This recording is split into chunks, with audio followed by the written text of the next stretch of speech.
नमस्कार, मैं हूं महक शर्मा और इस वक्त आप ये लाइव तस्वीरें देख रहे हैं हरियाणा के करनाल से। करनाल के एनडीआरआई के बाहर की ये तस्वीरें हैं जहां पर आपको आते जाते ज़रूर, अगर आप यानी कि करनाल के अंदर एंटर कर रहे हैं या फिर करनाल से एग्जिट कर रहे हैं, तो आपको एनडीआरआई के सामने पिछले कुछ दिनों से ये मजदूर ज़रूर दिखाई दे रहे होंगे जो इस वक्त खून के आंसू रोने को मजबूर हैं। ये बात मैं इस वजह से कह रही हूँ क्योंकि इनमें से बहुत सारे मजदूर ऐसे हैं जो पिछले 22 सालों से काम कर रहे हैं। बहुत सारे मजदूर ऐसे होंगे जो 20 सालों से काम कर रहे हैं, जो पिछले 4-5 सालों से काम कर रहे हैं। लेकिन अब इन मजदूरों को अंदर से साफ तौर पर यह बात कह दी गई है कि आप मजदूरों में से अब 25 मजदूरों को निकाल दिया गया है और आने वाले समय में 40 मजदूरों को और निकाल दिया जाएगा। यानी कि इन तमाम मजदूरों के ऊपर एक खतरे की तलवार मंडरा रही है कि या तो इन्हें निकाल दिया गया है या फिर इन्हें जल्द निकाल दिया जाएगा। लेकिन वजह क्या है? क्योंकि जिस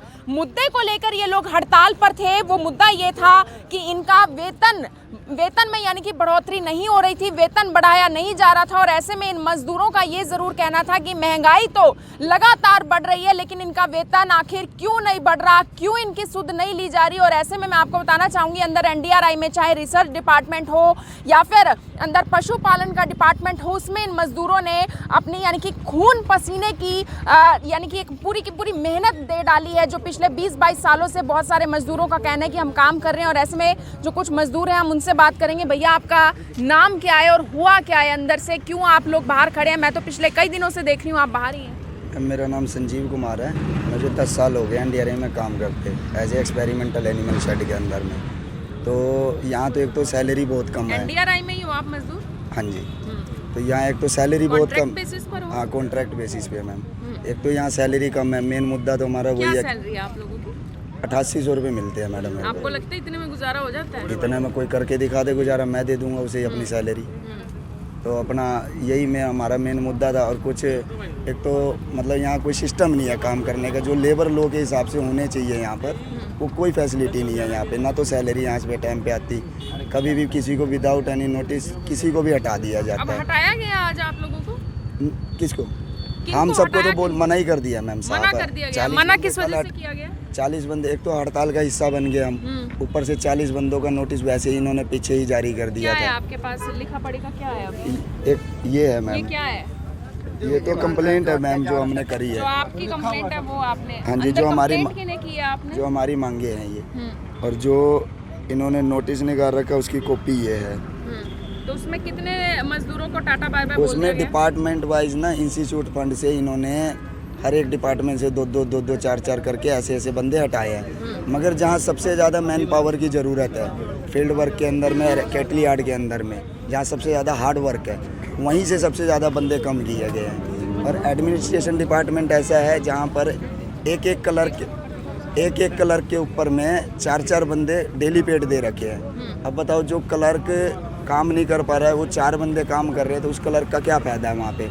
वो वहाँ पे इसलिए लगा रखे हैं क्योंकि वो सारे के सारे स्टाफ के बच्चे हैं। आप लोगों को अब जब मना ही कर दिया गया तो करेंगे क्या अब? हम तो अपना हड़ताल हमारी कंटिन्यूअस रहेगी जब तक हमारे को हमारे अधिकार नहीं मिल जाते। आपने ये सारी चीज़ें? ठेकेदार तो मैम कल आया था, तो उसने हमारी जो डिमांडें थी तो वो तो कह रहा था जो मेरे पॉइंट ऑफ व्यू से है वो तो मैं पूरी कर दूँ। क्या आपकी? एक तो मैम इन्होंने हमारा आज तक जो भी जितना भी ये पैसा आज तक दे रहे थे, उसमें हर साल मतलब साल में 2 बार ही रेट बढ़ता है 6-6 महीने के ऊपर में, वो हमारे को आज तक कभी भी नहीं दिया इन्होंने। ठीक है। और वो वेतन में बढ़ोतरी कितनी होती है हर साल? अभी मान के चलो, अभी ये 1 जुलाई से ये दिसंबर के अंदर में सिर्फ 125 रुपये बढ़े पर मंथ। एक समय की सब्जी लेने जाओ तो भैया 100 रुपये लग जाते हैं। मैम वो तो है ही, 100 रुपये का तो कुछ आता ही नहीं है। मैडम जी एक बात बताओ, मेरा सतीश कुमार पाल, ठीक है, एक बात बताइए मैडम जी, ये हमें 8800 रुपये तनख्वाह देते हैं, ठीक है। हमारे देश का क्या नारा है? हम 2 हमारे 2, ठीक है। परिवार 4 का बन गया जी, बन गया 4 का परिवार। उन 4 आदमी का क्या खर्चा दे रही है सरकार? अब ये बताइए, घर में अब खर्चा लगाइए, 1 किलो दूध तो चाहिए, 50 रुपये किलो लगाइए, कितना हो गया उसका? 1500 रुपये।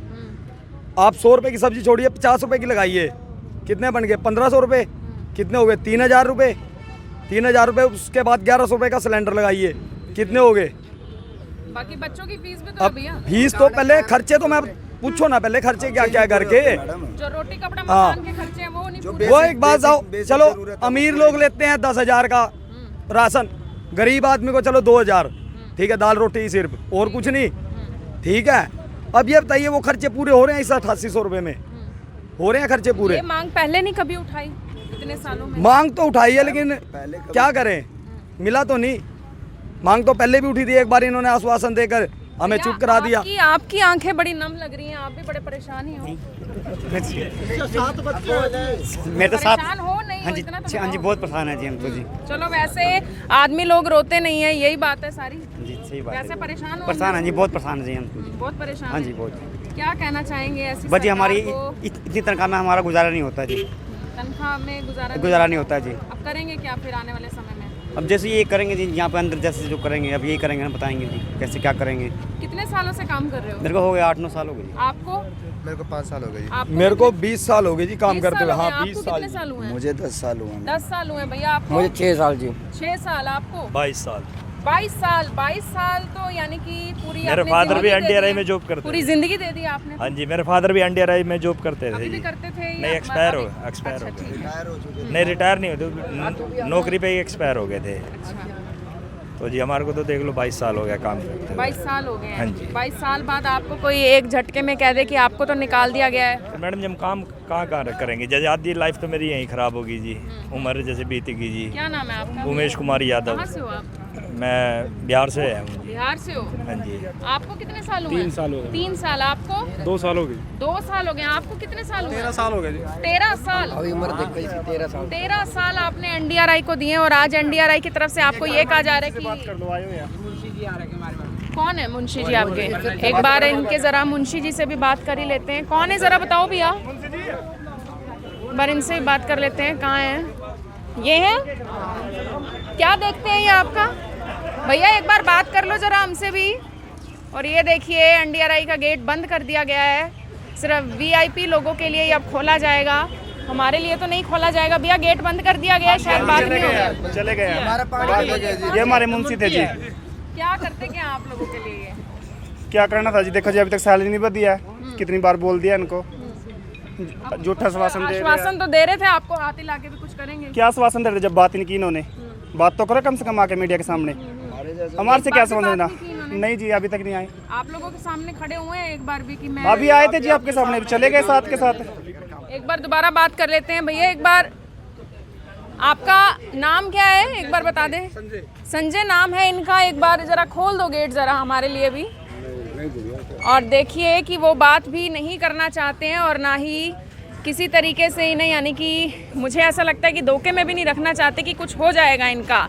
लेकिन तमाम मजदूर हैं जो काफ़ी ज़्यादा परेशान हैं, टेंट गाड़ कर यहाँ पर एनडीआरआई के गेट के सामने बैठ चुके हैं और कहना यही है कि हमारा वेतन में बढ़ोतरी तो तब होगी जब हमें नौकरी से ना निकाला जाए। मेरी आप सभी लोगों से यही अपील कि जो भी लोग इस खबर को, इस वीडियो को देख रहे हैं, इसे साथ के साथ ज़रूर शेयर करें। हमारे देश में बहुत सारे मजदूरों का या फिर हर वर्ग के बहुत सारे लोगों का बहुत ज़्यादा बुरा हाल है, क्योंकि या तो उन्हें नौकरी से निकाल दिया जाता है या फिर नौकरी के नाम पर उनके साथ बड़ा धोखा हो जाता है। जी एक मैम, एक तो पता है क्या है, यहाँ पे ना कैटेगरी वाइज मतलब इन्होंने बना रखा है सिस्टम, स्किल्ड का, अनस्किल्ड का, सेमी स्किल्ड का, हाईली स्किल्ड का। ठीक है। और यहाँ पे अगर मान लो टेक्निकल ऑफिसर भी है, यहाँ पे टेक्निकल काम भी है, यहाँ पे जितना भी काम है ना सब टेक्निकल काम है इन केटलीयार्ड के अंदर में। बाकी तो अपना हर एक डिपार्टमेंट का अलग अलग सिस्टम है। यहाँ इवन के जो टेक्निकल नॉलेज का भी काम करता है ना, उनको भी मतलब अनस्किल्ड की ही सैलरी देते हैं। ठीक है, कम से कम यहाँ कम से, यानी सब परेशान है घूम फिर के, सीधी सी बात है। हाँ जी मैम, मतलब जो कह रहा हूँ एक मजदूरों का जो हक है ना रूल के हिसाब से, देखो इतने रूल तो मुझे भी नहीं पता है, जो रूल इनको पता है। अब आप लोग भैया करेंगे क्या?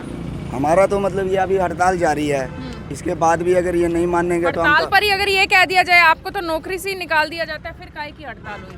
किस चीज़ का, तो हम तो अनशन पे भी बैठेंगे, उसमें क्या दिक्कत आ रही है हमारे को? प्रोटेस्ट करेंगे। प्रोटेस्ट करेंगे, प्रोटेस्ट पूरा। करेंगे, ये जो मजदूर आवश्यक कार्रवाई होगी, प्रोटेस्ट करेंगे, आवश्यक जो कार्रवाई होगी वो करेंगे। के जी कारण है ये लड़ाई, हमारी महंगाई से हम लड़ नहीं पा रहे हैं 8,500 रुपए में। 8,500 रुपए में महंगाई से कैसे लड़ेंगे? कैसे? बढ़ गई है 2,000 रुपए, ये बढ़ा रहे हैं 125 रुपए। बताओ बिल्कुल हम लड़ पाएंगे महंगाई ये से? बात इनकी बिल्कुल जायज़ है और इनका यही कहना है कि हम अपने बच्चों की स्कूल फीस कैसे भरेंगे, अपने बच्चों का पेट कैसे पालेंगे। मेरी आप सभी लोगों से यही अपील कि जो भी लोग इस खबर को, इस वीडियो को देख रहे हैं, इसे साथ के साथ जरूर शेयर करें। आप देख रहे हैं IBN 24, मैं हूं महक शर्मा, हरियाणा के करनाल से आप सभी के साथ लाइव। धन्यवाद। अब यहाँ तक आ ही गए हैं तो हमारे चैनल को सब्सक्राइब जरूर करें और नीचे दिए गए बेल आइकन को जरूर दबाएं ताकि हर खबर सबसे पहले पहुंचे आप तक।